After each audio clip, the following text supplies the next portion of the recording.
PM Modi इस वक्त America दौरे पर हैं। भारत को इस दौरे में कूटनीतिक स्तर पर बेहद ज्यादा कामयाबी मिली है। पीएम के इस दौरे से भारत को अब तक क्या-क्या मिला है, सबसे पहले आपको ये बता दें। अमेरिका के समर्थन के साथ ही भारत MTCR यानी मिसाइल टेक्नोलॉजी कंट्रोल रिजीम में शामिल हो गया है। इसके लिए अब मात्र औपचारिक ऐलान ही बचा है। MTCR में एंट्री के बाद अब भारत अमेरिका से प्रीडेटर ड्रोन्स खरीद सकता है। वहीं इसमें एंट्री के बाद भारत दूसरे देशों को अपनी मिसाइल्स बेच भी सकता है। दूसरी बड़ी सफलता की बात यह है कि भारत को NSG यानी न्यूक्लियर सप्लायर ग्रुप में मेंबरशिप पर अमेरिका का समर्थन भी मिल गया है। इसे लेकर 9 और 10 जून को NSG सदस्य देश भारत को ग्रुप में शामिल करने के लिए चर्चा करने वाले हैं। वियना में ये बैठक होगी। अमेरिका से पहले स्विट्जरलैंड भी इस पर भारत को समर्थन दे चुका है। NSG में शामिल होने से भारत की ऊर्जा जरूरतें तेजी से पूरी होंगी। NSG में भारत की एंट्री से UN में उसकी स्थायी सदस्यता की दावेदारी भी मजबूत होगी। ये आपको बता दें कि पाकिस्तान ने भी NSG में सदस्यता के लिए अप्लाई किया है। वहीं अगर निवेश की बात करें तो अमेरिकी कंपनियां आने वाले 3 साल में भारत में करीब 3 लाख करोड़ का इन्वेस्टमेंट करने वाली हैं। और साथ ही भारत में 6 न्यूक्लियर रिएक्टर्स बनाने पर भी भारत और अमेरिका राजी हो गए हैं। तो ये कुछ बड़ी उपलब्धियां हैं प्रधानमंत्री मोदी की इस US ट्रिप से। व्हाइट हाउस में दुनिया के 2 सबसे ताकतवर नेताओं बराक ओबामा और प्रधानमंत्री नरेंद्र मोदी के बीच की मुलाकात 3 घंटे तक चली। इस मुलाकात पर पूरी दुनिया की नजर थी। दरअसल इस 3 घंटे के हर सेकंड पर दुनिया की नजर थी। हर कोई इस मुलाकात को अपने कैमरे में कैद करना चाहता था और इसीलिए मुलाकात के दौरान सिर्फ कैमरे की क्लिक क्लिक की आवाज सुनाई देती रही।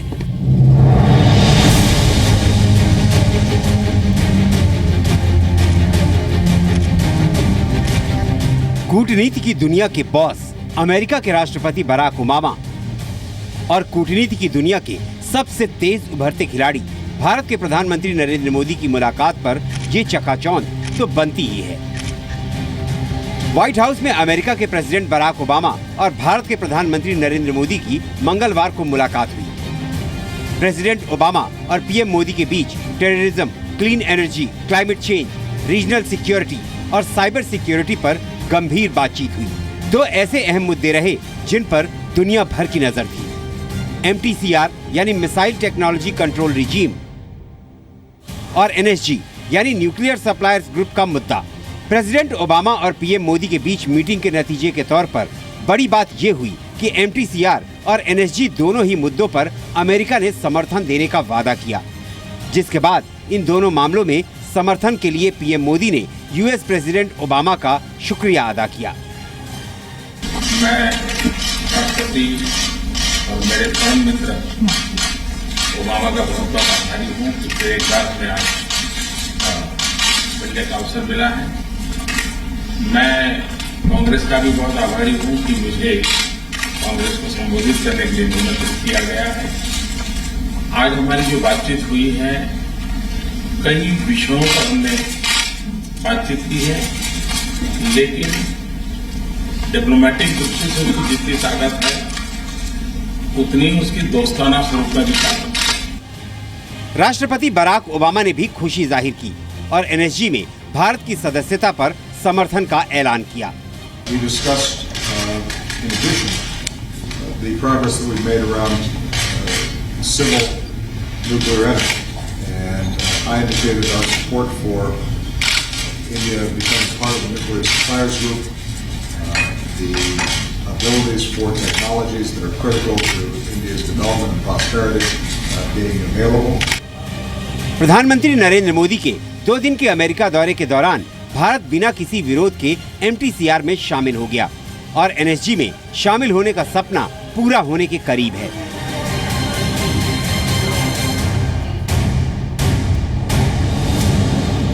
यहाँ आपका ये जान लेना जरूरी है कि मिसाइल टेक्नोलॉजी कंट्रोल रिजीम और न्यूक्लियर सप्लायर्स ग्रुप में भारत के शामिल होने का क्या अर्थ है, भारत को इससे क्या नफा नुकसान है। MTCR दुनिया में मिसाइल टेक्नोलॉजी के प्रसार पर नियंत्रण रखने वाले 34 देशों का समूह है। MTCR में एंट्री के लिए भारत को अमेरिका समेत ज्यादातर देशों का समर्थन हासिल हो चुका है। MTCR में एंट्री के बाद अब भारत अमेरिका से प्रीडेटर ड्रोन खरीद सकेगा। MTR में एंट्री के बाद अब भारत दूसरे देशों को अपनी मिसाइल बेच सकेगा। अब बात न्यूक्लियर सप्लायर्स ग्रुप यानी एनएसजी की। एनएसजी में शामिल 48 देश परमाणु तकनीक सामग्री के व्यापार पर नियंत्रण रखते हैं। एनएसजी में भारत की एंट्री के लिए अमेरिका का औपचारिक समर्थन जरूरी है, जो कि मिल चुका है।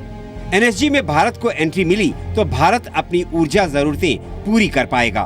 भारत 63,000 मेगावाट बिजली 2032 तक परमाणु ऊर्जा से बनाना चाहता है। चीन और पाकिस्तान के घोर विरोध के बाद भी अमेरिका के राष्ट्रपति बराक ओबामा और अमेरिका के उपराष्ट्रीय सुरक्षा सलाहकार बेंजामिन रोड्स ने एनएसजी में भारत को सदस्य बनाए जाने का समर्थन किया है। अमेरिका के इस समर्थन ने चीन और पाकिस्तान को दिन में तारे दिखा दिए। अमित प्रकाश, जी मीडिया, वॉशिंगटन डीसी। एमटीसीआर और एनएसजी के अलावा कई और मुद्दों पर प्रधानमंत्री नरेंद्र मोदी और अमेरिका के राष्ट्रपति बराक ओबामा के बीच बातचीत हुई है। दोनों नेताओं ने आपसी सहयोग को और बढ़ावा देने की बात कही है।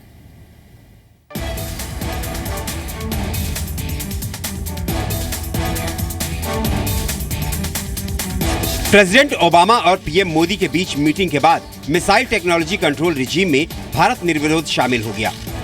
न्यूक्लियर सप्लायर्स ग्रुप में शामिल होने के लिए अमेरिका से ग्रीन सिग्नल मिल गया। इसके अलावा प्रेसिडेंट ओबामा और पीएम मोदी के बीच terrorism, clean energy, climate change, regional security और साइबर सिक्योरिटी को लेकर भी बातचीत हुई। आज की हमारी बातचीत में हमारे आर्थिक संबंधों को और नई ऊंचाइयों पर ले जाना, टेक्नोलॉजिकल सपोर्ट करना, एनर्जी के सेक्टर में क्लीन एनर्जी में फाइनेंस की बातों को और आगे बढ़ाना, साइबर सिक्योरिटी के लिए चिंता करना, इंटरनेट नेटवर्क में भारत भी इक्वली पार्टनर कैसे बने, उस दिशा में हमने कई विषयों पर बातचीत की है। प्रधानमंत्री मोदी ने अमेरिका से मिले सहयोग पर अमेरिका का शुक्रिया अदा किया और अमेरिका के साथ आगे भी सहयोग जारी रखने की बात कही। पीएम मोदी ने कहा कि भारत आज तेजी से उभरती हुई अर्थव्यवस्था है, लिहाजा साथ मिलकर काम करने पर ही दोनों देशों के सपने पूरे होंगे।